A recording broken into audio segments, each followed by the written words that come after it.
உங்க வீட்ல 1 வயசுக்கு மேல குழந்தை இருந்துச்சுன்னா, திடீர்னு நல்லாவே சாப்பிட மாட்டாங்க. அவங்களுக்கு பிடிச்சத குடுத்தா கூட 1 வாய்க்கு மேல வாங்க மாட்டாங்க. நம்மளும் என்னென்னமோ டிஃப்ரெண்ட்டா செஞ்சு குடுத்து பார்ப்போம். ஆனா, அவங்களுக்கு சாப்பிடுறதுல சுத்தமா இன்ட்ரெஸ்ட் இருக்காது. பிடிக்கவும் செய்யாது. நான் எங்க அம்மா கிட்ட இத சொல்லும்போது, குழந்தைக்கு வயித்துல பூச்சி இருக்கும். டாக்டர்ட்ட கேட்டு பூச்சி மருந்து குடுன்னு சொன்னாங்க. ஆனா, டாக்டர்ட்ட கேட்கும்போது, இந்த ஊர்ல பூச்சி மருந்துன்னு ஒண்ணு கிடையவே கிடையாது. குழந்தைக்கு கண்டிப்பா குடுக்க மாட்டோம்னு சொல்லிட்டாங்க. ஆனா, நம்ம வீட்ல இருக்கிற பொருள வச்சே குழந்தைக்கு குடல் புழுவ வெளியேற்றலாம். அது வராமலயும் தடுக்கலாம். எப்படின்னு பார்க்கலாம்.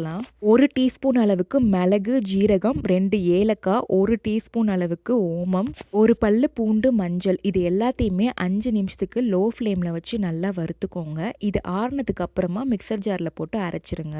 அரைச்சி வச்ச பவுடர் அப்படியே இருக்கட்டும். ஒரு சின்ன துண்டு இஞ்சி எடுத்துக்கோங்க. இதை நல்லா இந்த மாதிரி உரல்ல நசுக்கிட்டு இதோட சாறை நல்லா பிழிஞ்சு எடுத்துக்கோங்க.